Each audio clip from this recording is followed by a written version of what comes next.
Hola, sean bienvenidos a la segunda clase de la capacitación de entrenamiento vocal para profesionales del área de la educación. El día de hoy corresponde estudiar un poco de lo que es la fisiología del sistema fonatorio y para esto comenzaremos de la base fundamental que utilizamos para producir nuestra voz, que es el caso de la respiración. Bueno, ¿qué es la respiración?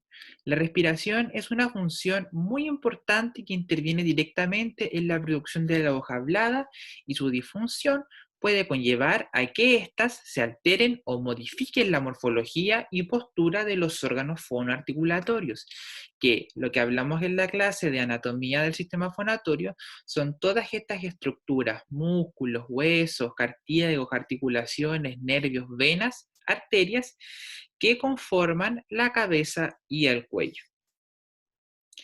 ¿Cuáles son los objetivos de la respiración?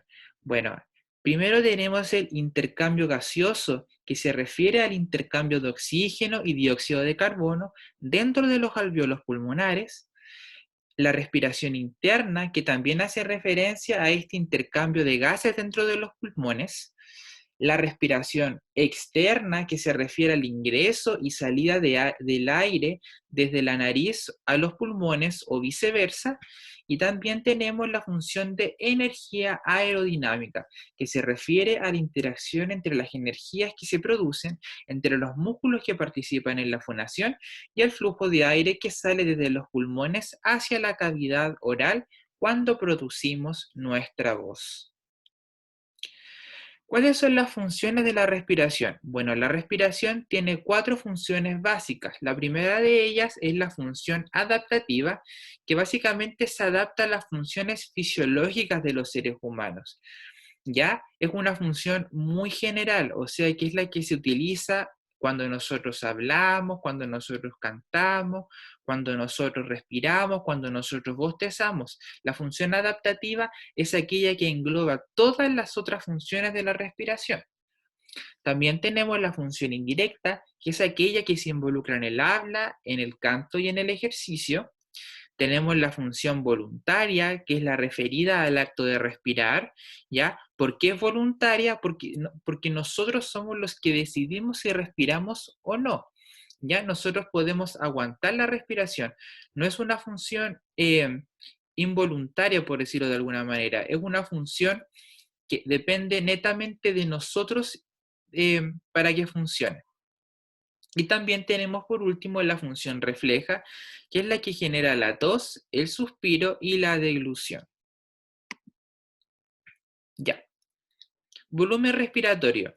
Bueno, el volumen respiratorio varía según los agentes mecánicos implicados, la contextura física de la persona, la intensidad que se desea lograr, la frecuencia fundamental, la duración del enunciado, el estado de humor de la persona, la postura y la edad.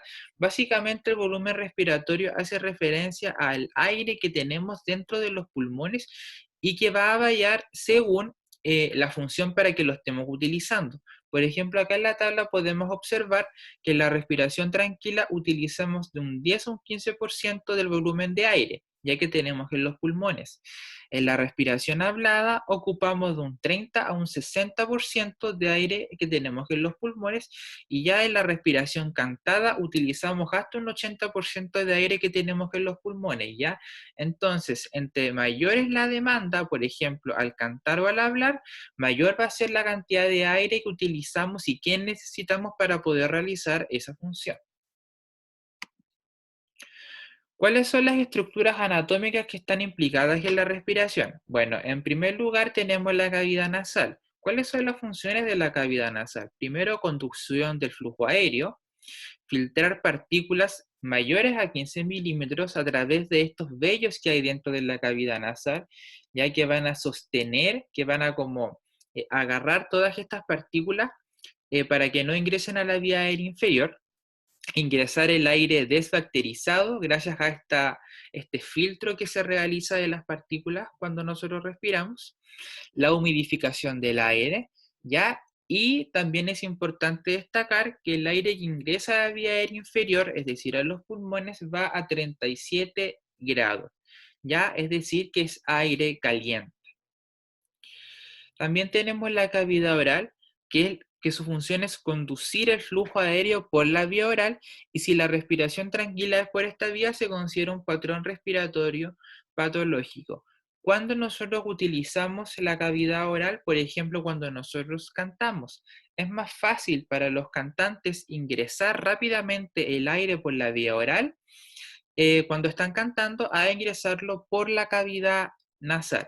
Ya porque, por ejemplo, si los cantantes ingresaran el aire por la cavidad nasal, tendrían que cortar constantemente las frases de la canción que están diciendo. ¿Ya?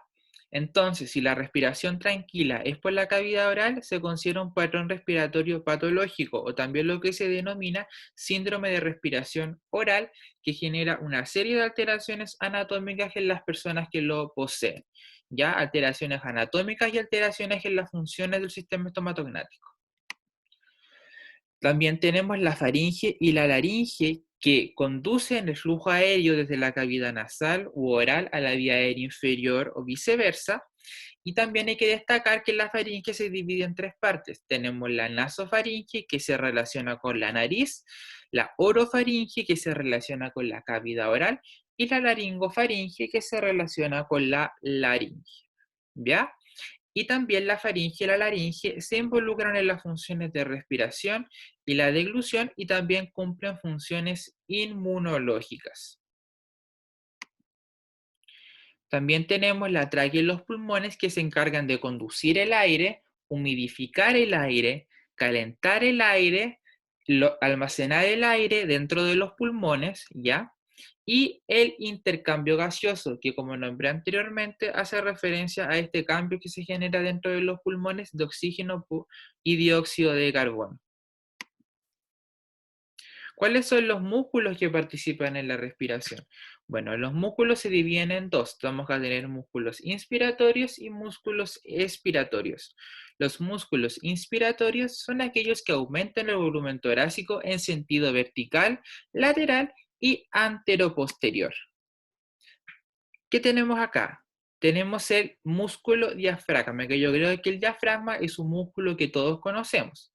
¿Cuáles son las características de este músculo? Bueno, es inervado por el nervio frénico, que es una rama colateral del nervio vago.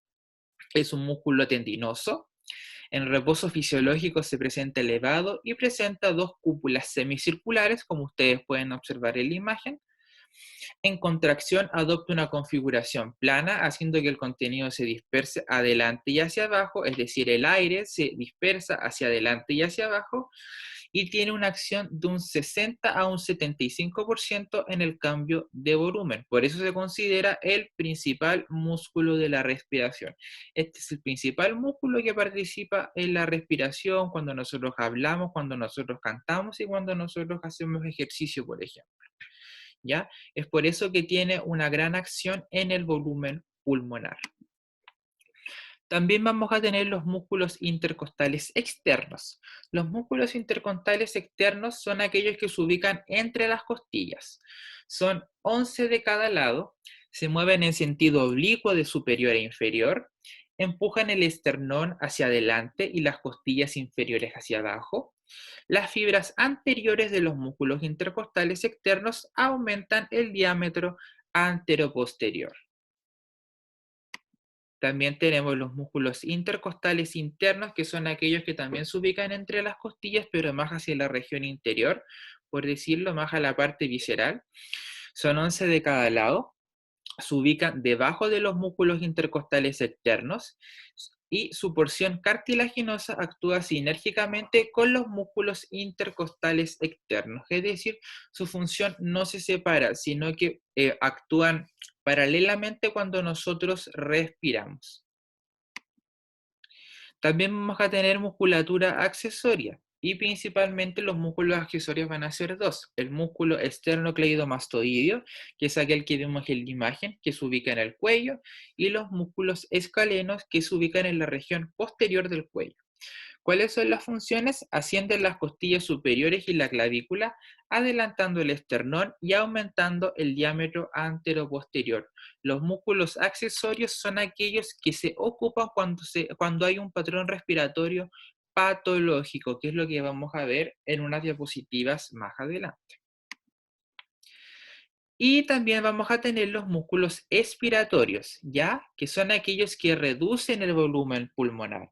¿Ya? Entonces, para resumir, los músculos inspiratorios son aquellos que utilizamos cuando nosotros tomamos aire por la nariz, ¿ya? Y los músculos expiratorios son los que utilizamos cuando botamos el aire por la boca.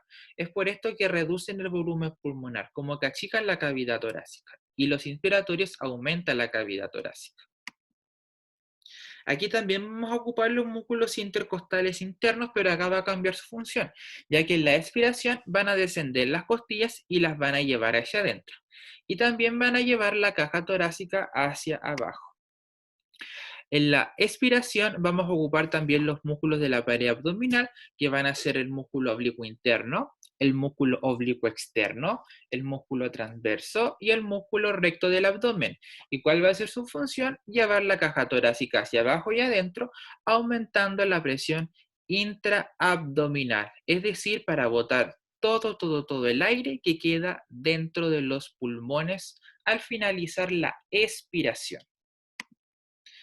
El diafragma también va a participar en la expiración y aquí se va a contraer al final de la expiración. Y de esta manera evita que el sistema pulmonar colapse. ¿A qué me refiero yo cuando el sistema pulmonar colapse? Es que las fuerzas que hay dentro del pulmón eh, afectan directamente la función de los músculos que participan en la respiración y se pueden generar como una especie de calambre, por decirlo de alguna manera más informal, ya como un dolor. Ya por eso hay personas, por ejemplo, que tienen patologías respiratorias, como que les duelen los pulmones y les duele la caja torácica. Ya es por este colapso que se genera cuando no hay una coordinación adecuada entre los músculos de la expiración y la inspiración. Ahora vamos a estudiar un poco de lo que es la mecánica ventilatoria. Los tipos respiratorios. Bueno, hay 4 tipos respiratorios. Vamos a tener el tipo respiratorio, perdón, clavicular, que es aquel que eleva el tórax y los hombros, acompañado en ocasiones de movimientos de cabeza. Vamos a tener un tipo respiratorio medio, que se caracteriza por una poca elevación torácica abdominal durante la inspiración, pero se genera una expansión lateral y anterior de la región media del tórax. La respiración abdominal, que es una expansión armónica de la caja torácica y la región anterior del abdomen, y esto es importante. El tipo respiratorio abdominal es aquel que corresponde a un tipo respiratorio normal, ya que es cuando nosotros respiramos y nosotros sentimos como que el abdomen como que se infla tal cual un globo, ya, y cuando nosotros botamos al aire como que decían, ya, entonces hay una expansión armónica de los músculos que participan en la respiración.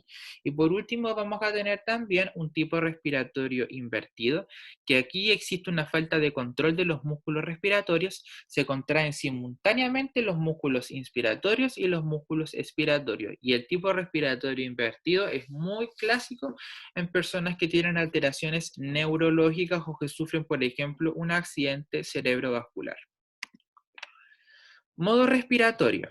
Bueno, hay 3 modos respiratorios. Vamos a tener el modo oral, que la respiración tranquila es por la boca, y ya habíamos dicho anteriormente que en el modo respiratorio oral se genera el famoso síndrome de respiración oral, que genera una alteración tanto en la anatomía como en las funciones del sistema estomatognático.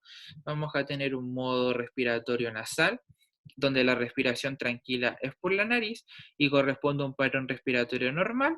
Y también vamos a tener un modo respiratorio mixto, que la respiración tranquila es por la boca y por la nariz.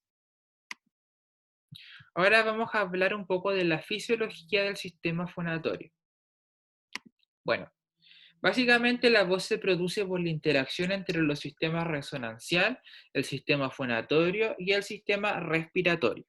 Si alguno de estos sistemas se ve alterado, se va a generar una afectación directa en la producción de nuestra voz.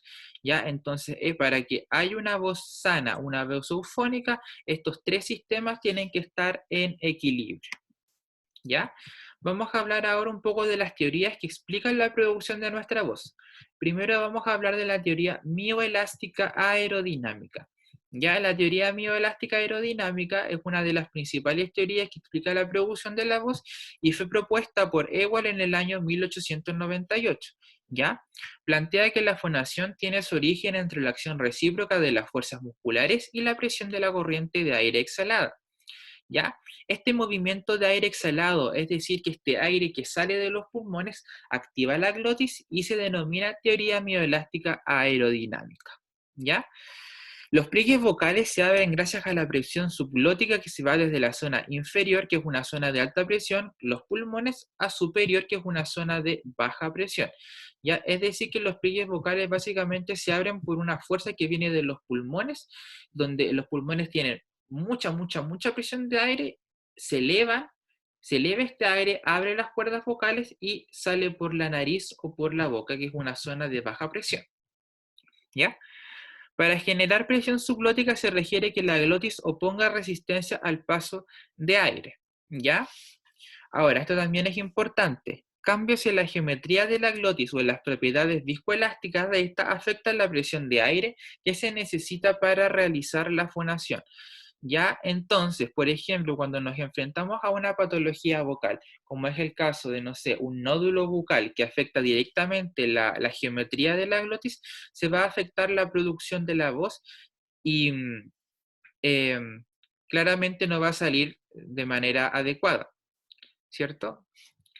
Y también es importante destacar que la presión subglótica necesaria que se necesita para iniciar la fonación se denomina presión umbral de fonación y es de aproximadamente 15 centímetros de agua. Bueno, acá nosotros podemos ver una imagen que explica un resumen de cómo es la teoría mioelástica aerodinámica, donde, por ejemplo, ustedes pueden ver las flechas. A inferior tenemos los pulmones y arriba tenemos ya la región superior de la faringe, donde actúan las fuerzas sinérgicamente para que las cuerdas vocales se abran y se cierran cuando nosotros hablamos. ¿Ya? Bueno, acá también tenemos una imagen donde podemos observar más o menos cómo se observan los pliegues vocales. Están con número, con índice. Podemos observar los pliegues aritmioepiglóticos, los pliegues ventriculares, los pliegues vocales verdaderos, la tráquea, la epifaringe y la apertura glótica. Ya esto no es necesario que se lo aprendan, pero sí más o menos como que tengan una imagen de cómo se observan las cuerdas vocales en la garganta. ¿Ya? Y la otra teoría que es súper importante que también explica la fonación es la teoría cubierta-cuerpo, que fue propuesta por Yang en el 2009, y esta teoría es utilizada para estudiar la gran variedad de vibraciones de los pliegues vocales y comprender las deformaciones de sus tejidos debido a la pérdida de acoplamiento entre el cuerpo y la cubierta. Nosotros en la clase de anatomía de fisiología fonatoria, en la clase de anatomía del sistema fonatorio, vimos un poquito de lo que era la histología de las cuerdas vocales, es decir, los diferentes tejidos y músculos que la componen, ¿ya? Entonces, básicamente, esta teoría es la que explica que, por ejemplo, si hay una alteración en el epitelio o en el tejido, va a generar una alteración en la vibración de las cuerdas vocales, ¿ya? Bueno, ¿qué es la cubierta? La cubierta se compone por el epitelio, la capa superficial y la capa intermedia de la lámina propia. Se caracteriza por ser flexible y es elástica. La cubierta es aquella que le otorga esta forma como redondeada a las cuerdas vocales. Vamos a tener el cuerpo, que se conforma por la lámina propia, profunda, y el músculo tiroaritenoideo, y es aquel que otorga el tono de la voz debido a su capacidad de contracción. ¿Ya? Y también es importante destacar un poco la onda mucosa, que es una onda que viaja en sentido vertical sobre la mucosa de los pliegues vocales, y puede estar normal, aumentada o disminuida. ¿Ya? Y ahora vamos a observar un video que tengo, que es de la vibración de las cuerdas vocales, para que observen más o menos cómo se genera la voz.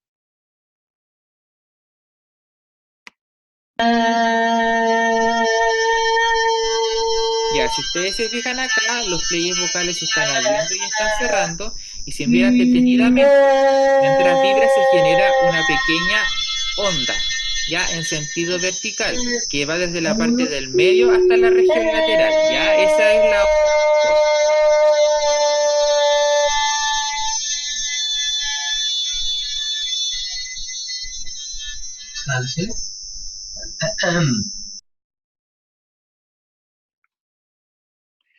Bueno, acá tengo la bibliografía en la que se basaron las dos clases de anatomía y de fisiología del sistema fonatorio.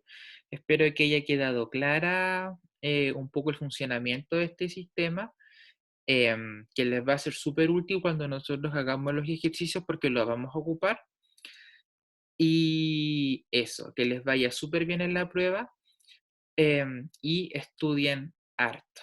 Muchas gracias por su atención.